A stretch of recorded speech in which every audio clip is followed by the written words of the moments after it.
ही जुन्या विचारांची बहीण आता तुमच्यात कबाब में हड्डी नको. पार्टीत नातेवाईकांनी बहिणीचा अपमान केला, पण भावाने आणि नव्या नवरीने भर मैफिलीत असा काही बॉम्ब फोडला की अपमान करणाऱ्यांची दातखिळीच बसली. आई वडिलांचे अपघातात निधन झाले तेव्हा पल्लवी अवघ्या 19 वर्षांची होती आणि तिचा लहान भाऊ समीर फक्त 8 वर्षांचा. नातेवाईकांनी पाठ फिरवली, पण पल्लवीने हार मानली नाही. तिने स्वतःचे कॉलेज सोडले, स्वतःच्या लग्नाचे स्वप्न जाळून टाकले आणि एका शिवण क्लासात रात्रंदिवस काम करून समीरला वाढवले. 15 वर्षांच्या कठोर तपश्चर्येनंतर पल्लवीच्या कष्टाचे सोने झाले. समीर आज पुण्यातला एक मोठा आणि यशस्वी आर्किटेक्ट बनला होता.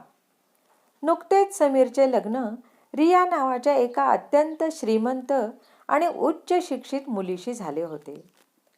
लग्नानंतर पुण्याच्या एका 5 स्टार हॉटेलमध्ये त्यांच्या रिसेप्शन पार्टीचे आयोजन करण्यात आले होते. पार्टीत रियाचे सर्व हाय प्रोफाईल आणि कोट्याधीश नातेवाईक आले होते. तो अपमानाचा प्रसंग आणि बहिणीच्या डोळ्यात पाणी. पार्टीत सगळेजण डिझायनर कपड्यांमध्ये मिरवत होते. पल्लवी मात्र आपली एक जुनी पण इस्त्री केलेली साधी पैठणी नेसून एका कोपऱ्यात पाहुण्यांच्या जेवणाची व्यवस्था बघत होती. तितक्यात रियाची एक अत्यंत गर्विष्ठ आणि श्रीमंत मावशी तिथे आली.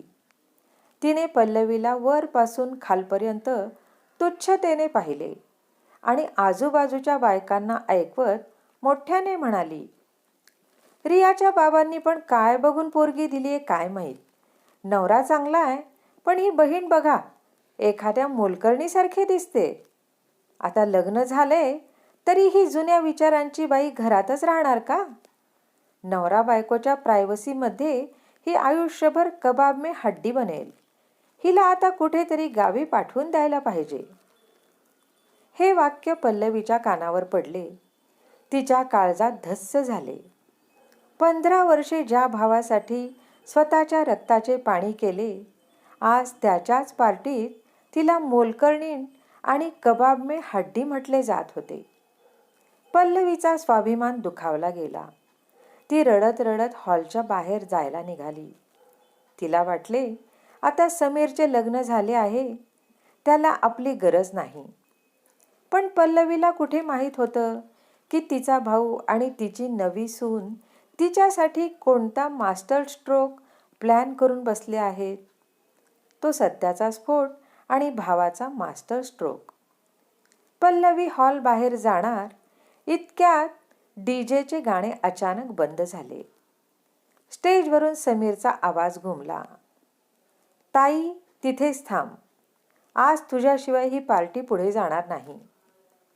समीरने माईक हातात घेतला आणि तो रियाला, नव्या नवरीला घेऊन स्टेजच्या खाली आला. ज्या मावशीने पल्लवीचा अपमान केला होता तिच्या समोर येऊन समीर उभा राहिला. पूर्ण हॉलमध्ये स्मशान शांतता पसरली. समीर अत्यंत करड्या पण ठाम आवाजात म्हणाला, मावशी, तुम्हाला वाटतंय ना की माझी ताई कबाब में हड्डी आहे आणि मी तिला माझ्या घरातून बाहेर काढलं पाहिजे? तर तुमचे डोळे आणि कान उघडे ठेवून हे ऐका. समीरने स्टेजवरच्या मोठ्या स्क्रीनकडे बोट दाखवले. तिथे एका मोठ्या कंपनीच्या मालकीचे कायदेशीर पेपर्स झळकत होते. मावशी, ही जी 50 कोटींची समीर आर्किटेक्ट्स कंपनी आहे ना, जिचा मी CEO आहे, त्या कंपनीचे 80% शेअर्स आणि मालकी हक्क मी लग्नाआधीच माझ्या पल्लवी ताईच्या नावावर केले आहेत. आणि ज्या घरात तुम्ही उभे आहात तो बंगलाही ताईचाच आहे. मी आणि माझी बायको रिया, आम्ही दोघे या घरात ताईच्या मर्जीने राहतोय. ती माझ्या घरात नाही तर मी तिच्या घरात राहतोय. हे ऐकून त्या गर्विष्ठ मावशीच्या पायाखालची जमीनच सरकली. नव्या नवरीची कृती आणि डोळ्यात पाणी आणणारा शेवट. त्या मावशीला वाटले, आता रिया चिडेल पण तिथे सर्वात मोठा धक्का बसला. रियाने पुढे येऊन पल्लवीचा हात पकडला आणि माईकवरती गर्वाने म्हणाली, मावशी, मी एका करोडपती मुलाशी नाही, तर एका राणीने वाढवलेल्या राजाशी लग्न केलंय.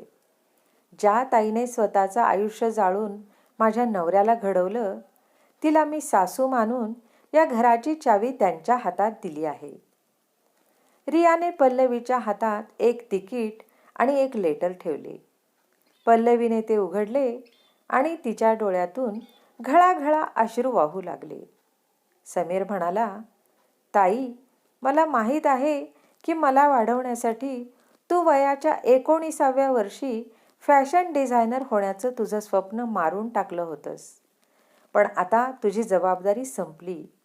हे बघ, लंडनच्या सर्वात मोठ्या फॅशन इन्स्टिट्यूटचे ॲडमिशन लेटर आणि विमानाचे तिकीट. पुढची 2 वर्षे तू लंडनला जाऊन स्वतःचं ते अपूर्ण स्वप्न पूर्ण करणार आहेस. तुझा सर्व खर्च तुझा हा भाऊ उचलेल. आता तू माझ्यासाठी नाही, तर स्वतःसाठी जगणार आहेस. हे ऐकताच पल्लवीने ढसाढसा रडत समीरला आणि रियाला घट्ट मिठी मारली. ज्या मावशीने पल्लवीला गावी हाकलून देण्याची भाषा केली होती, ती मावशी स्वतःच्याच अपमानाने मान खाली घालून पार्टीतून गुपचूप निघून गेली. पार्टीत उपस्थित असलेल्या प्रत्येकाचे डोळे पाणावले होते आणि पूर्ण हॉलने उभे राहून त्या भावाच्या आणि नव्या सुनेच्या या अद्भुत निर्णयासाठी टाळ्यांचा कडकडाट केला. जेव्हा रक्ताची नाती प्रामाणिक असतात आणि घरात येणारी सून समजूतदार असते, तेव्हा बहिणीला घराबाहेर नाही काढले जात, तर तिला तिचे गमावलेले स्वप्नांचे आकाश परत दिले जाते. बहिणीचा त्याग आणि भावाने अनाथ आश्रमाच्या जुन्या कथेला फाटा देत बहिणीला लंडनला पाठवून दिलेली ही खरी आणि पॉझिटिव्ह परतफेड तुम्हाला कशी वाटली? रसिक हो, अशाच भावपूर्ण कथा ऐकण्यासाठी चॅनलला सबस्क्राईब करा.